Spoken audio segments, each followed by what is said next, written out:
So guys, tonight's training is buying for fixing and flipping. So we've got a lot to go through. I also see they brought in a little bit of food in the back. So if you guys are hungry for a little snack, you're more than welcome to go over there and enjoy some of that as well.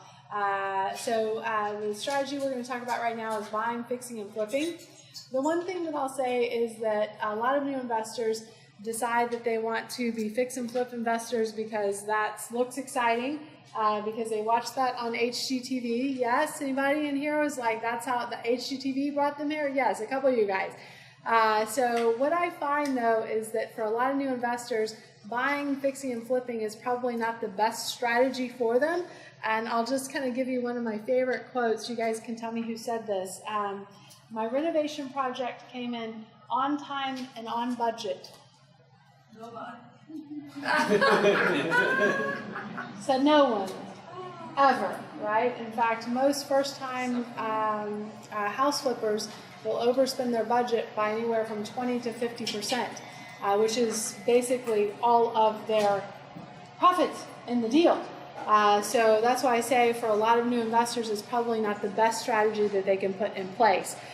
You do have to be it is a beginner.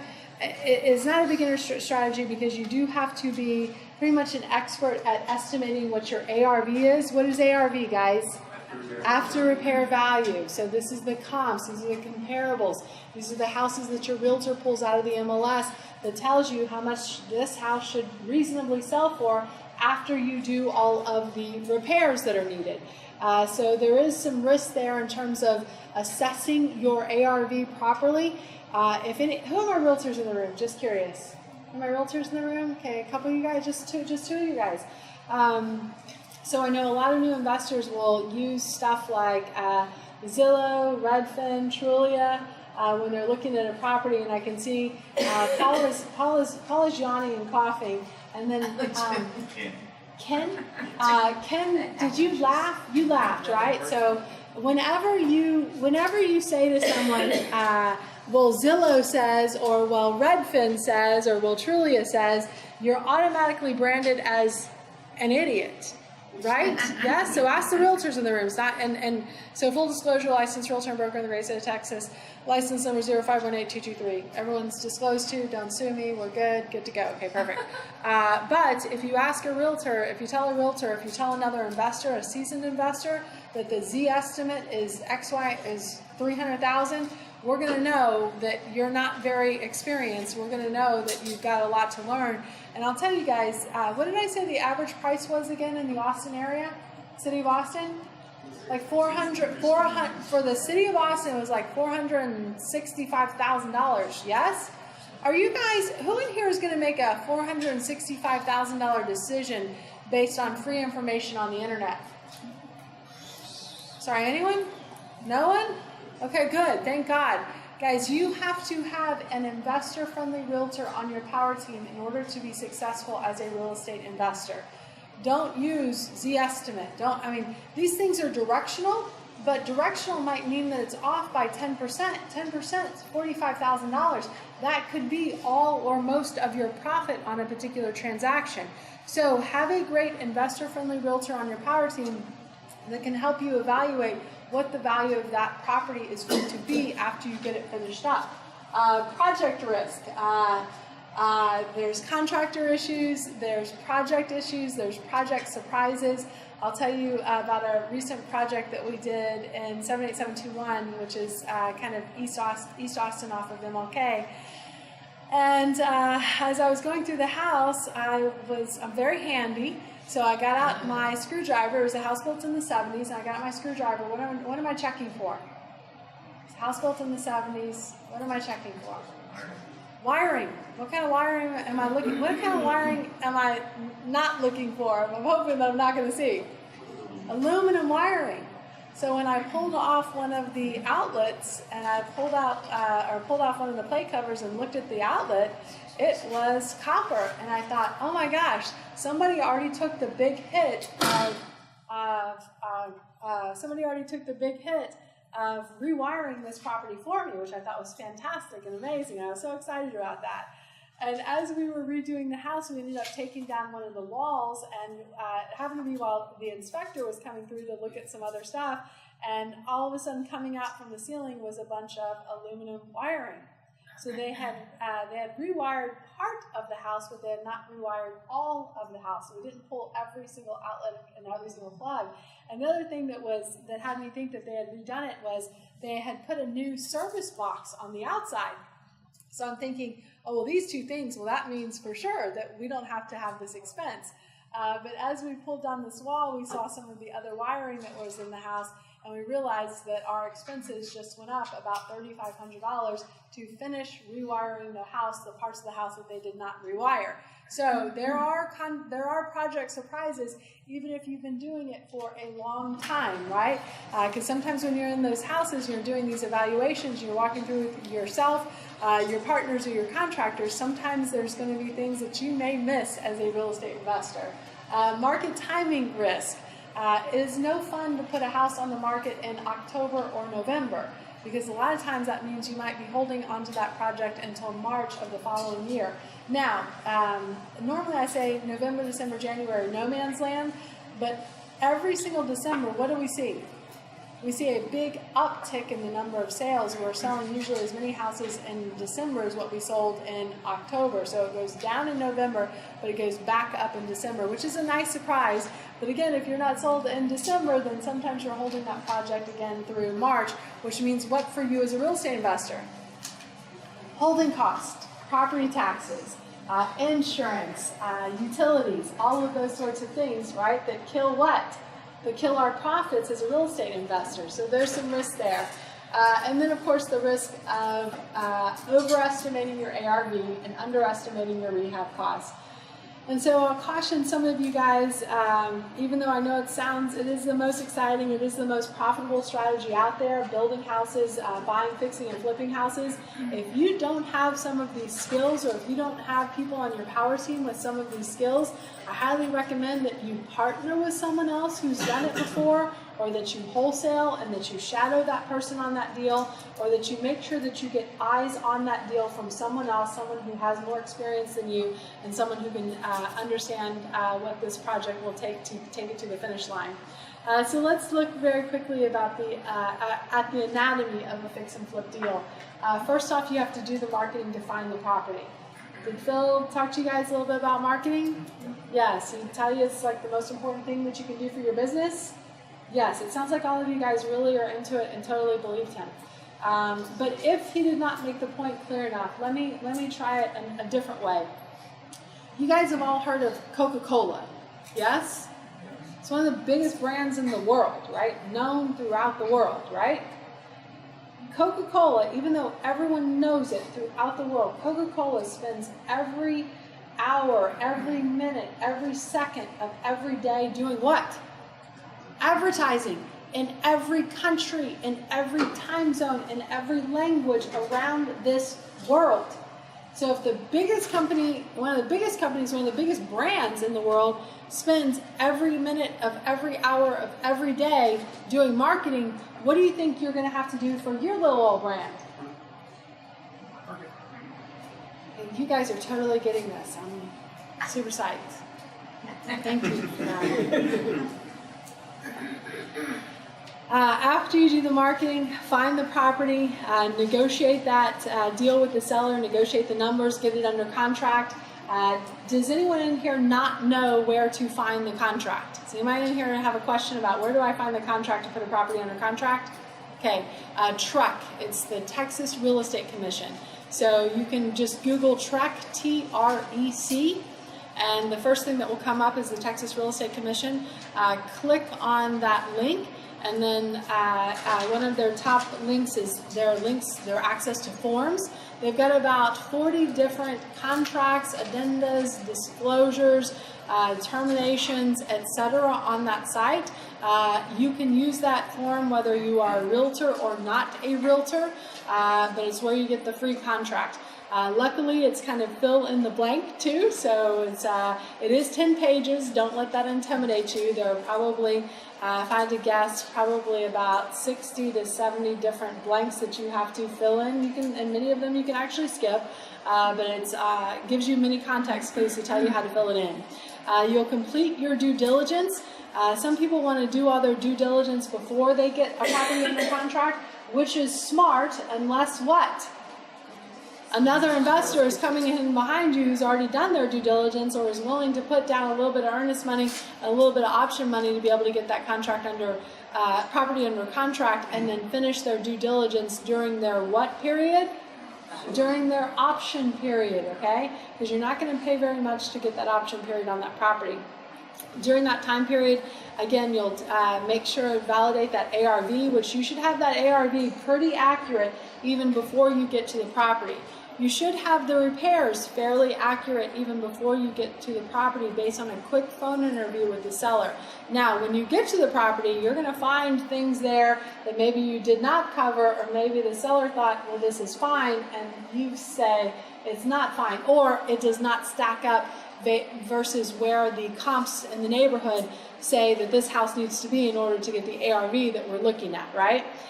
You'll also get your money together. What are your sources of money? Personal money, private money, hard money, IRA money, as Ingrid was just talking about.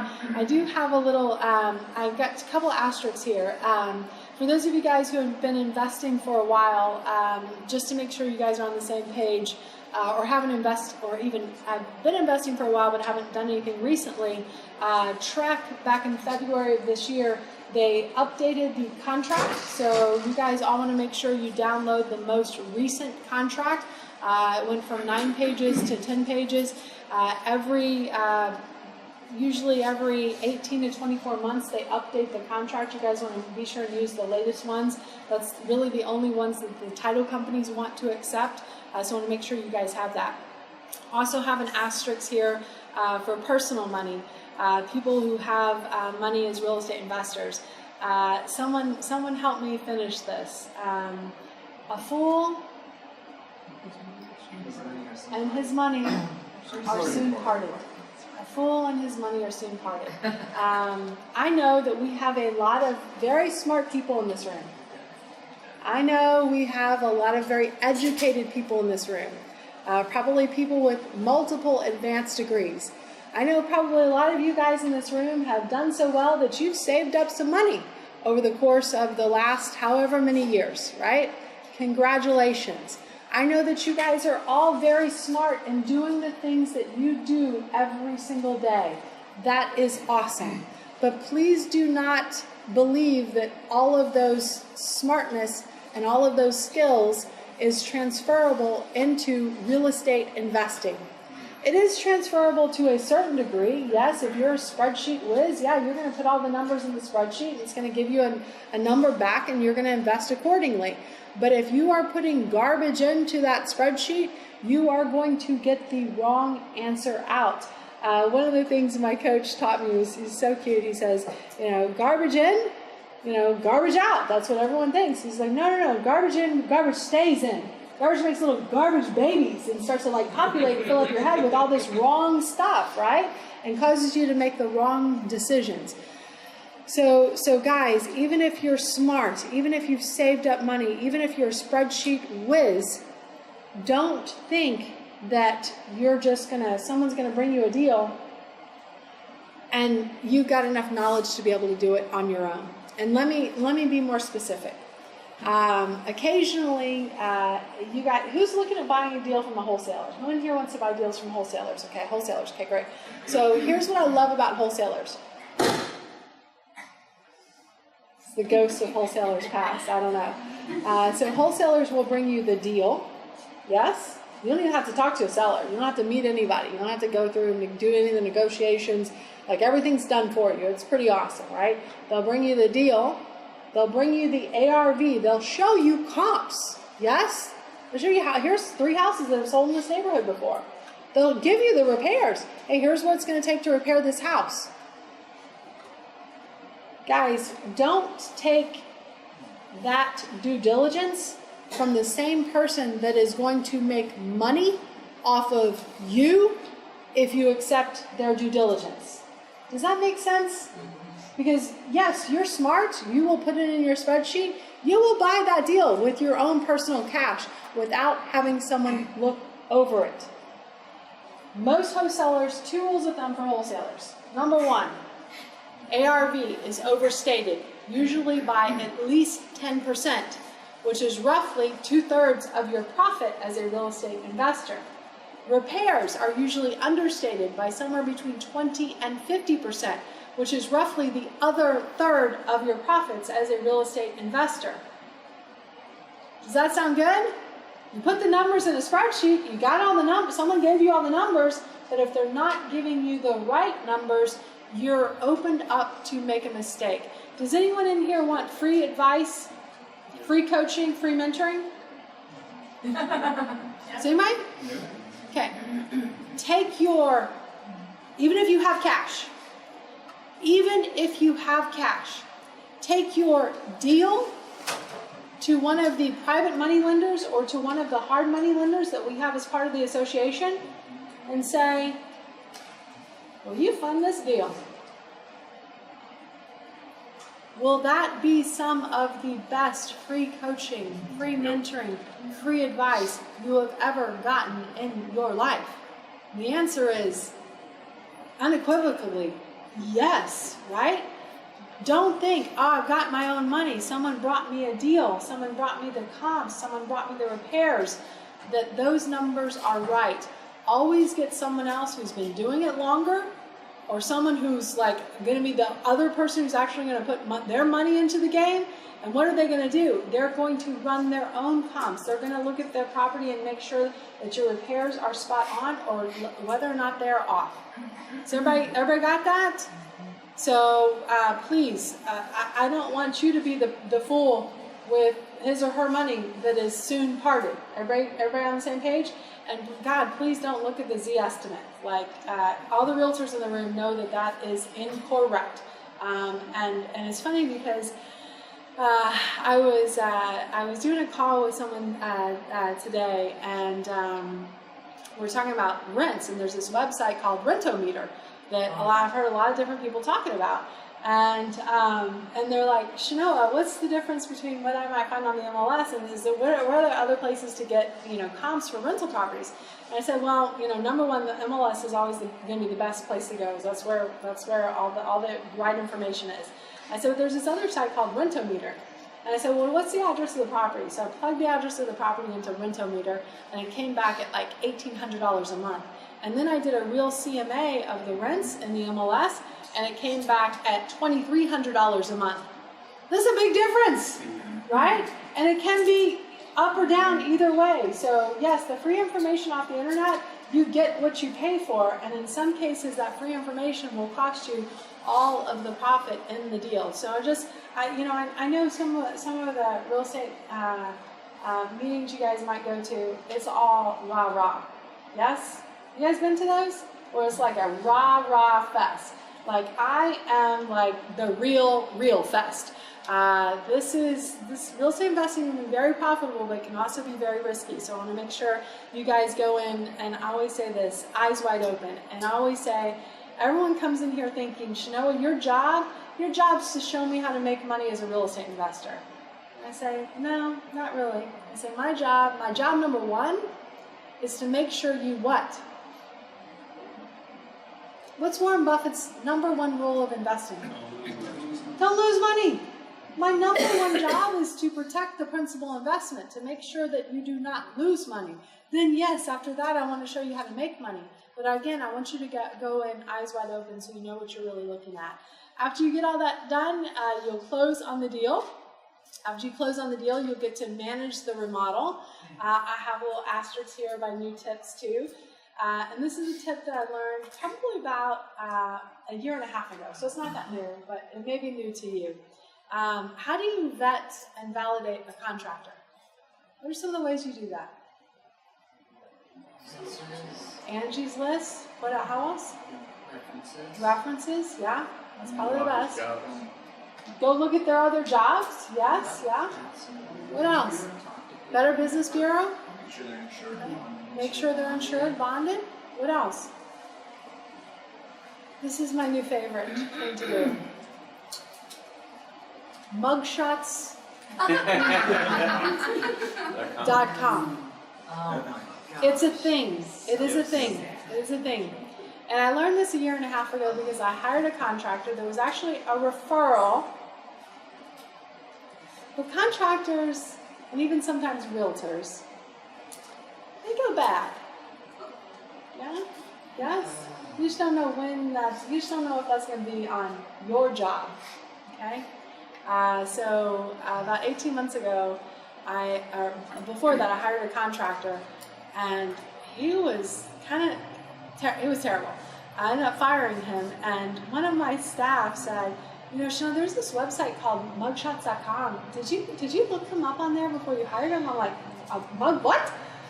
So I looked, and the guy was on there like a month before he started my project. So listen, I want to be clear about something. No one in this room is perfect, okay?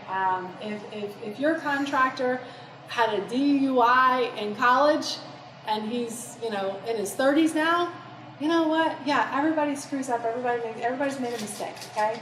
But if he has like assault with a deadly weapon last week, yeah, I'd recommend you don't hire him, okay? Was that the case?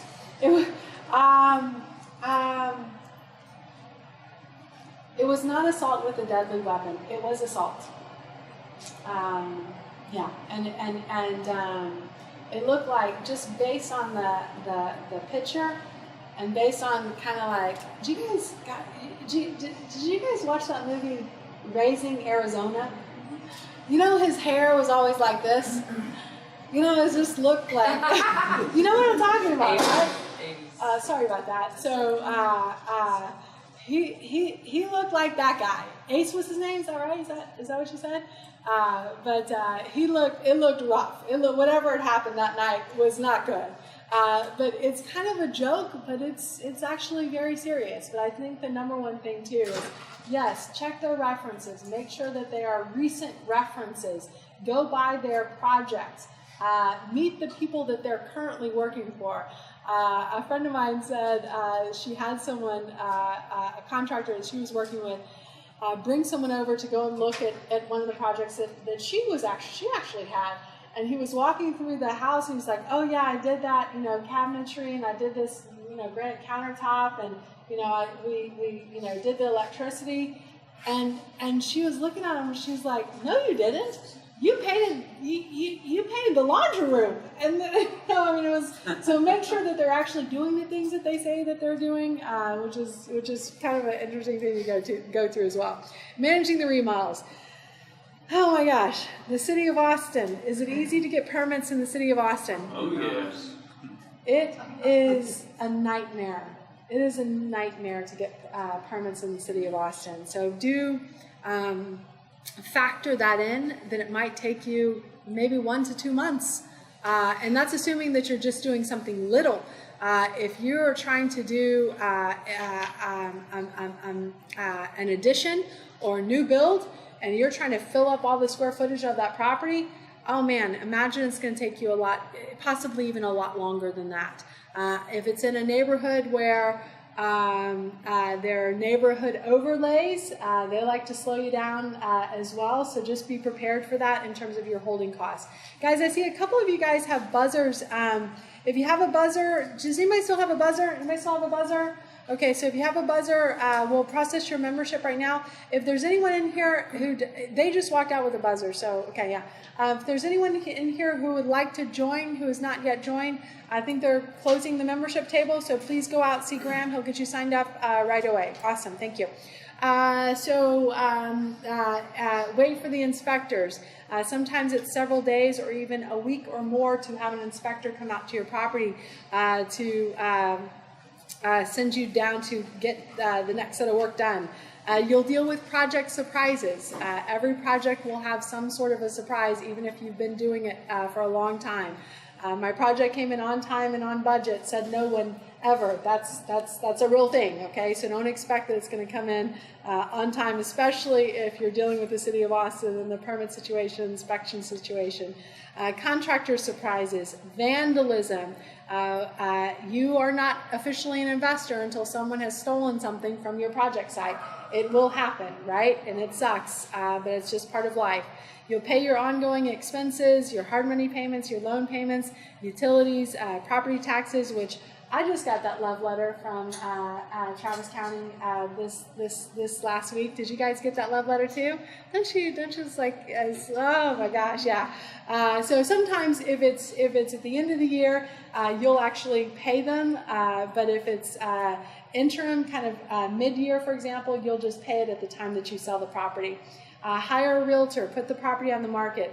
I highly recommend you stage your properties even in today's market. For me, I leave my property staged until after we go through the appraisal, because when the appraiser takes the pictures, I want to make sure that that house still looks good for the bank and the underwriter when they're looking at it as well. Put it in the MLS. Wait for an offer, maintain the property, receive an offer, negotiate it. There's going to be some back and forth. Go under contract with your buyer. Wait for your buyer to complete the inspections, and then what do? You renegotiate something. Usually they're going to ask you for a certain number of repairs. I am either inflexible or flexible depending on what? Where we are in the market cycle, how many days my property was on the market, whether or not I had additional offers on the property. If we're in a situation like we were, for example, in 2010, and someone said, if we're like in today's market, someone says to me, oh no, I need you to put a new roof on the property. And I'm like, no, I don't think I'll be doing that. And by the way, if you want to terminate, that would be perfectly awesome with me, because I have other buyers who have come in after you that had a higher offer than you. Okay, yeah, no, we'll take the roof as is. We'll take the house as is. Back in 2010, it was like, oh no, this house needs a new roof. And I'm like, a new roof? Yeah, when would you like that? Tomorrow? Would you like some gutters with that too? Yeah, you know, it's like 2010 market, yeah, you're going to do whatever they ask you to do. 2018 market, no, you're probably not, you're going to try and not do anything. I mean, unless your property's been on the market for 3, 4, 6 months, which is a long time in this market, unless you don't have any other backup offers, etc. But do be ready for that. Let's see, wait for the buyer's lender to start the loan process. Oh my gosh, this is probably one of the more painful and surprising, but we shouldn't be surprised, but we're always still surprised when the lender says, oh, the buyer can't get the loan, or when the lender says, I can't close on time, we're going to have to do some type of an extension. Usually you'll have to extend that contract. Pray. This is a real thing in real estate investing. There is prayer. There is God in real estate investing. You will pray that your buyer can get that loan, because sometimes it doesn't happen the way that we all think. So say a little prayer there. Get the appraisal back. Sometimes you may have to renegotiate the contract in the event that the appraisal comes in at less than the sales price. We used to write into special provisions in the event that the appraisal comes in at less than the sales price, then the buyer will bring additional money to the closing table in order to secure the loan. Trek, however, back in February, created a form for us that we don't have to, as real estate agents, practice law, and it makes it very clear what happens in the event that the property does not appraise. Does that happen on you? It's not uncommon. It's not uncommon. So when I first started investing, every single property, assuming the square footage was right, and I've got some square footage stories too, but assuming the square footage was right, every single property came in at just about the sales price. It was a real estate Christmas miracle every time. But after the downturn and some of the Dodd-Frank rules in terms of selecting an appraiser, a lot of times now you're getting an appraiser who lives in Buda, who's doing an appraisal for a property in Hyde Park, and they don't know nothing about Hyde Park. So there's appraisals and the appraisers used to be kind of a little incentivized to come in at the sales price because the lenders got to select the appraisers. Now there's no lender selection process, so I don't really care if the appraisal hits your sales price or not, says the appraiser now. So they're not on the go team. They're not on the go close team. So do be prepared for that eventuality. It will happen. So yes, close on the property, pick up your check, cash it, and do it all over again. Does everyone in here know the offer formula that we use to buy real estate? Does anybody need to know the offer formula? 70% of the ARV minus repairs is what we typically use as real estate investors. 70% of ARV minus repairs, that offer formula works on most properties that are priced between, it works on most properties that are priced between $150,000 and $400,000. Anything less than, for example, $100,000, your margin percentage is the same. You're typically making somewhere between 10 to 15% of your ARV in terms of profit, but your margin dollars on a $100,000 house are so super tiny, razor thin, that if something surprises you, and there are surprises, if you have to put on a new roof, if you have to put on a new air conditioning system, that could be all of your profit in that transaction.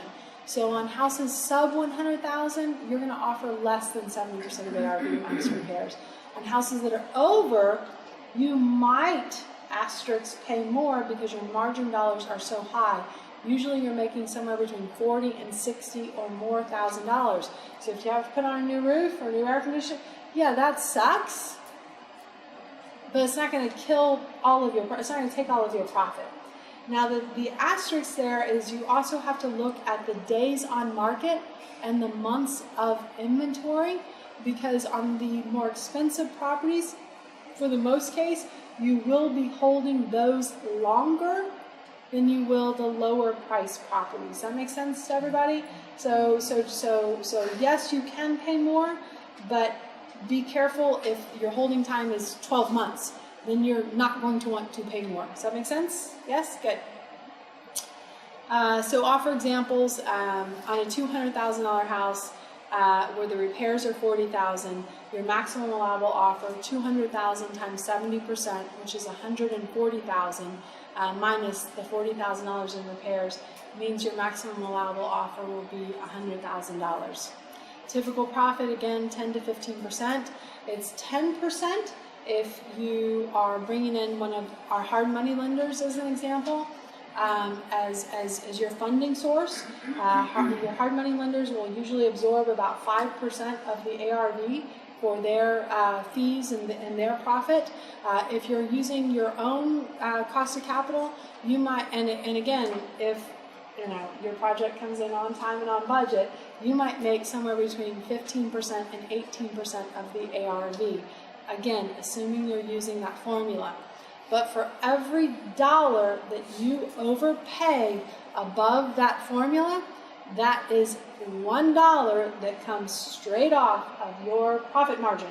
So sometimes you'll see like a seller, you want to negotiate the way Phil says it is really the best. He says, you want to negotiate the small number, which is your profit, not the big number, which is your sales price, right? Because people will easily say, well, I don't want 200, I want 210.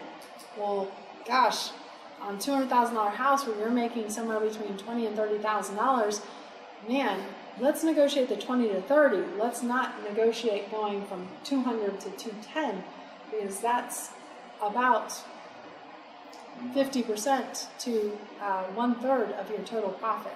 So everybody got that? And be careful, because again, repairs will get you. Let's see, advanced offers and variations. In general, again, do not stray from that formula, except on the high end, except on the low end, asterisks, right?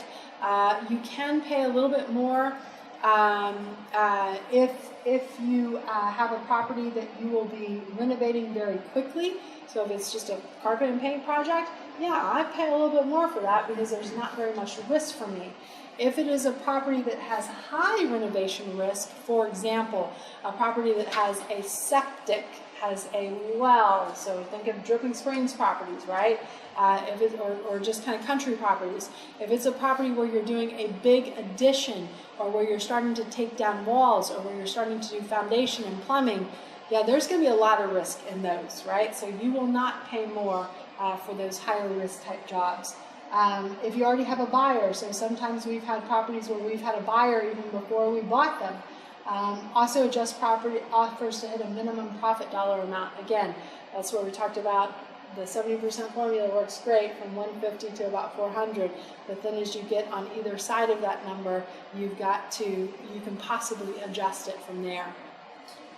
Your analysis and due diligence, again, as a fix and flip buyer, you have to be an expert at calculating that ARV. You have to have an investor-friendly realtor on your power team who can give you good comps to be able to support your offer price. Make sure you understand what the repairs are, and I'm going to give you some of my personal rules of thumb for repairs, budgets, pricing, etc. in the next couple slides. And something that my business coach taught me many, many years ago, he said, you know what, every time you do a project, you need to look at the best case, worst case, and most likely case. Most new investors, what case scenario do they look at? Best case. The best case on steroids, right? The highest ARV, in fact, sometimes even above what the highest ARV is. The lowest repairs, no, those things are not going to get you to where you want to be. Look at it if it comes in at the average ARV for the neighborhood. Look at it if it comes in, your repairs are off by 20%, which is not uncommon, right? And then for me too, I carry in my briefcase and in my car just a one page that looks at all of the major systems within the house and has I do, again, best case, worst case, and I actually have a rental property case for me because we have a lot of rental property. And then I do typical highs and typical lows, so I can kind of judge where this is going to be. Sometimes when you're looking at something and your contractor's not there with you or hasn't had time to go back and run all the numbers, you're going to be kind of trying to bookend what you're going to spend. So I bookend a high and I bookend a low as I'm coming up with my repair budget while I'm there on the spot, right? And I'm negotiating on the spot. So I separate it out into the interior as well as to the exterior of the property because I swear if I don't bring this with me or if I forget it, I forget to look at the water heater or I forget to look at the date on the air conditioning system, right, to know how old it is. And you know, if you're looking at a 15-year-old air conditioning system, there's a pretty high chance that you're going to be doing a major repair and or replacing it. And air conditioning systems are not getting any cheaper these days. So here's some rules of thumb that I use just to kind of go back and check my work. For me, I usually expect to spend somewhere between $40 and $60 a square foot on a houses built from 1920 to about 1990. On the 1990 houses, hopefully they'll structurally be very sound. Hopefully the windows are okay, but if you look at a lot of the houses with the double pane windows from 1990, what have they all done? They've all fogged and you're replacing those, and that is not a cheap venture to be able to go down. For me, the typical houses we're doing, for example, in East Austin, a lot of them are 1960, 1970. And if they're 2,000 square feet and you're replacing electrical, doing a new kitchen, doing new bathrooms, doing new flooring, removing walls, maybe a roof in there too, maybe windows in there too, yeah, you're looking on a 2,000 square foot house built in the 1970s that you want to go back and resell for about $400,000. So again, a lot of this depends on what your ARV is at the end. You're looking at spending somewhere between $100,000 and $120,000 on that project at the end of the day. So, but again, if it's a house that's selling for $200,000, yeah, you're not going to spend $60 a square foot renovating that property. It's not, the numbers won't work for something like that. But as you're trying to get the top of the market, yeah, usually you're going to be spending a little bit more on the higher side. For new builds, for larger houses, expect to spend in the city of Austin at least $125 a square foot, at least $125 a square foot. For the smaller houses, for example, the ADUs, the additional dwelling units, that a lot of us are building, for example, in East Austin, for the smaller houses, you might spend up to $175 a square foot. Because remember, more of that square footage is the expensive stuff, kitchen and bathrooms, right? So everybody got that? So those are good rules of thumb to use. When you're budgeting time, you should take your total rehab budget and divide that number by 5,000. So if your rehab budget, for example, is 50,000, you divide that by 5,000. This is how much time it's going to take you to finish a project on average. If you are doing something in the city of Austin that is complex, moving walls, adding square footage, this is numbers actually at best is going to be $3,000 to $4,000 a week. Now, don't look at this and say, oh, I'm going to be writing a check for $5,000. No, you're not going to be writing a check for $5,000 a week. And the first part of the project, you're going to be writing $5,000 checks like every other day, right? Because you're doing the big stuff. You're doing the foundation. That might be $10,000 or $15,000. They're going to be in and out with the foundation in usually 3 to 7 days. If you're doing a roof, that roof might cost you $7,000, but they're going to be in and out with that roof in probably 1 to 2 days. If you're doing the plumbing and electrical, you will usually take longer, but you can see those big things that you got to get those done before you start all the little stuff. Those are big and expensive things. Yes, your projects will be way more than $5,000 a week at the beginning and way less at the end, but this is just to estimate the amount of time that it will take you to finish that project. Everybody got that? Okay, good. Let's see. Require at least a one-page scope of work for every $10,000 that you are spending on that project. So again, if you have a $50,000 project, you should have line item detail, 10 to 12 point font, okay, of everything that you are doing on that property. If you have a $50,000 project and you have 2 or 3 pages of scope of work, here's what I can guarantee. You've missed something, or you haven't documented something well enough so that when something comes up, oh, well, when we talked about this and we were here and shaking our heads, yes, I thought we were going to do this. Oh, no, we were going to do the cheapest thing that's ever possible that you could buy at Home Depot at the, it's like, no, we were going to do this. No, I thought we were going to do this high-end finish up. No. Be specific. The more time and the more accurate your scope of work is, the more likely that you will be able to come out at the end of that project and say, my renovation project came in on time and on budget, right?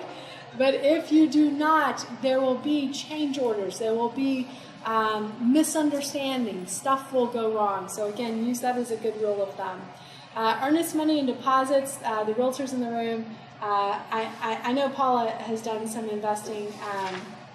Ken, yes, I don't have my glasses on, but I remembered it. So Ken, I'm not sure how long you've been investing, but sometimes the realtors in the room, when I say $10 option, $10 earnest, they look at me like I'm bananas. They look at me like I'm crazy. Guys, we pay, when we buy, normally we're buying a property that needs a ton of work. Normally we're buying a property, sometimes I joke that, and the only time I've ever gotten pushback on a $10 option or $10 earnest is when a seller brought over a friend who was a realtor to help them through the process, and they were reviewing the contract just to make sure everything looked right, and the realtor said to me, Shanoa, you're a realtor, the typical option fee is $100 and typical earnest money fee is 1% of the sales price. And I got to say something really fun back to him, which is, well, that the typical house doesn't have a sunroof. Think about it, and then laugh. It's okay. It's okay. We're all friends here, okay? So our typical house has indoor plumbing, right? So we're not talking about the houses that we buy. We're not talking about the typical house. Now, if this house were perfect, then yes, we would be using these rules of thumb here, right? 1% earnest money and $100 to $500 in option money. And that's when you go back to resell your house after you've made it perfect. That's what you should expect. So to wrap things up, guys, the truth about fixing and flipping, it is exciting. It is profitable. But again, and not to be the real, and I want to be the rah-rah, but I want you guys to have the real information. Even though it's super profitable, there's a lot of risk, right? With high reward comes high risk. There are ways that we can manage this, right, by doing our due diligence up front in terms of ARV and in terms of repairs, in terms of having someone else come in and eyes on that deal so that we don't make a mistake.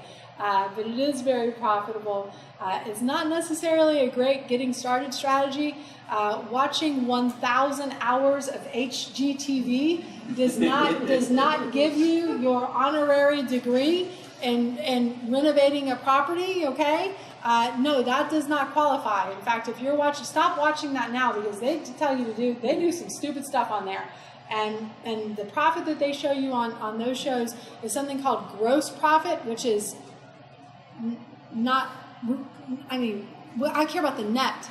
They don't look at holding costs. They don't look at purchase costs on the buy. They don't look at closing costs on the buy. They don't look at closing costs on the sell.